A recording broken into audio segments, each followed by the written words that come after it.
Olá pessoal do oitavo F, aqui é a professora Vera. Eu vou conversar um pouquinho com vocês, né, sobre as nossas atividades dessa semana, né, dessa quinzena, que começa dia 9 e vai até o dia 20, né? A atividade sugerida para essa quinzena é sobre a área do quadrilátero, a área do triângulo, né? A área do círculo, tá? Então eu vou estar falando um pouco com vocês antes de começar a atividade, tá bom? Então vamos lá? Essa atividade é sobre a área do quadrilátero, né? O exercício 1, ele me dá a figura, né? Ele me dá a figura, ele me pede o nome da figura, as características do ângulo e as características dos lados, tá? Então, aqui, essa figura, qual é o nome dessa figura? O nome é quadrado. Quadrado. As características do ângulo. Quais são as características do ângulo?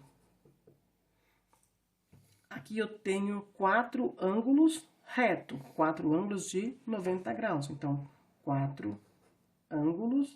Ângulo eu vou representar assim. Se você quiser escrever ângulo, você pode escrever ângulo, mas você pode representar o ângulo assim. 4 ângulos retos. As características do lado.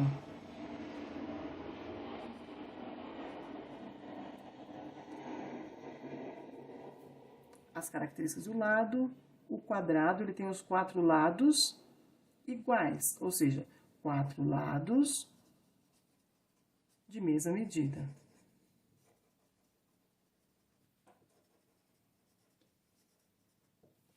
Certo? Então, esse aqui é o exercício 1.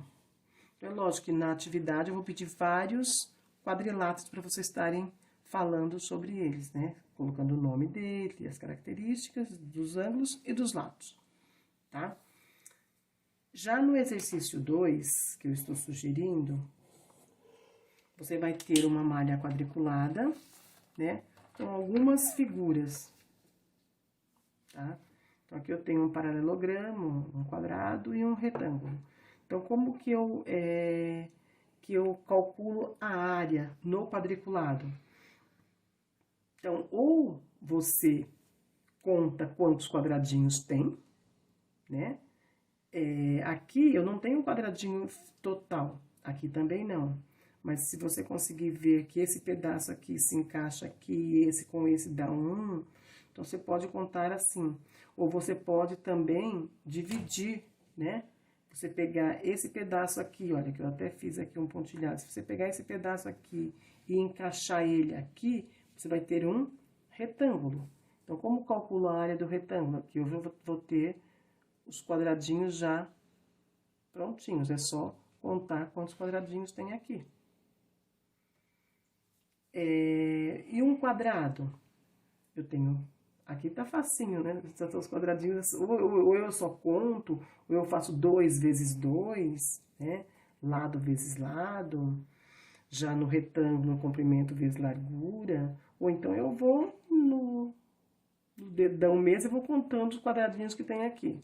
Nesse caso, dá para contar porque é pouco, né? Mas se fosse uma malha bastante grande, eu pegaria quantos tem no comprimento, quantos tem na largura, multiplico, eu tenho a quantidade. Então, fica a critério de vocês como resolver na malha quadriculada.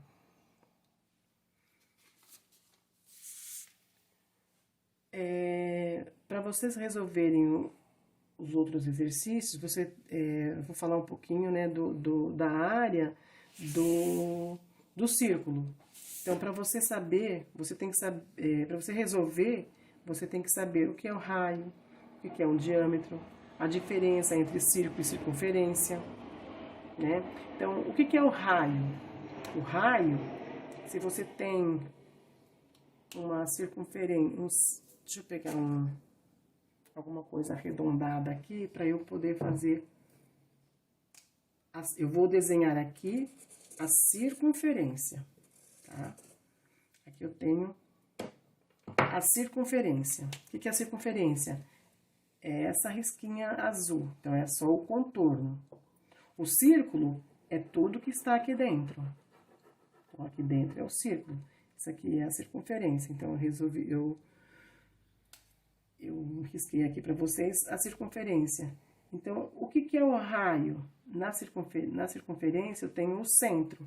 Então, o raio é a medida de um segmento de reta do centro da circunferência a uma extremidade. Se eu riscar daqui até aqui, isso daqui é um raio. Daqui até aqui, isso aqui é um raio. Então, em qualquer lado que eu riscar aqui, eu vou ter o raio. É como se fosse o pneu da bicicleta de vocês. Então, o pneu tem o centro e aqui cada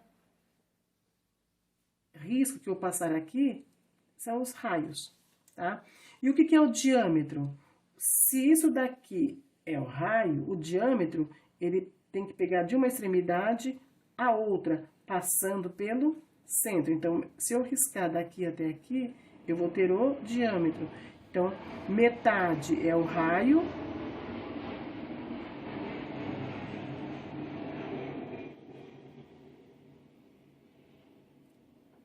E tudo é o diâmetro, certo?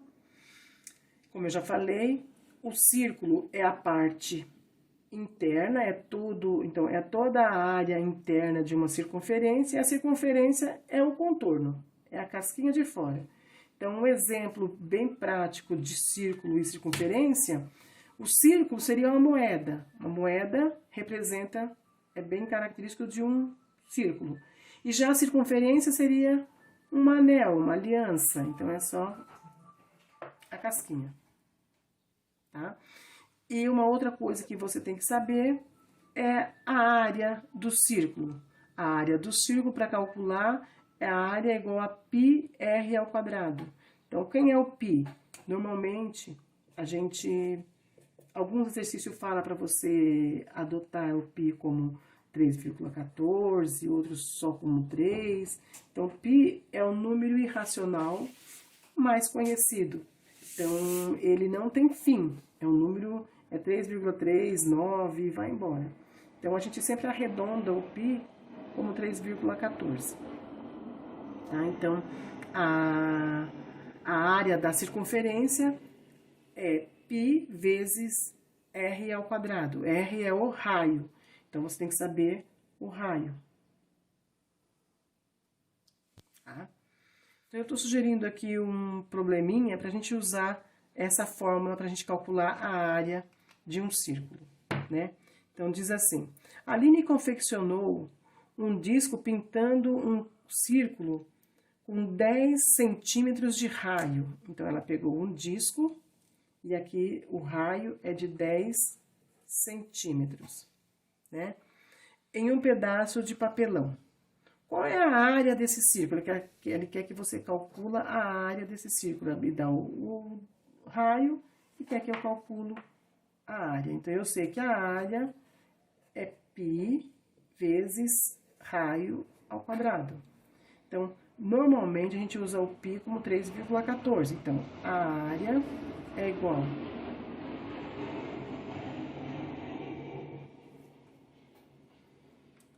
Então, troquei o π por 3,14 e o raio é 10, então eu vou ter 10 ao quadrado.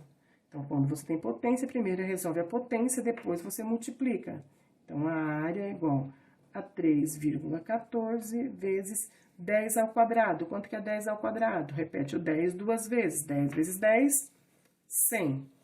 Então, aqui eu tenho a área é igual a 3,14 vezes 100. Multiplicar por 100 é pegar essa vírgula aqui e deslocar ela duas casas para cá. Então, vou ter 314. Como me deu em centímetro, centímetros vezes centímetros, centímetro ao quadrado. Então, aqui eu tenho que a área desse disco de papelão que a Aline confeccionou, ele mede aproximadamente 314 centímetros quadrados. Por que aproximadamente? Porque esse número aqui é um número aproximado. O π não é um valor exato, porque como eu falei para vocês, ele é um número irracional. Então, 3,14 é uma condensação, é um resuminho do que é o valor do π. Tá bom? É isso, gente. Obrigada.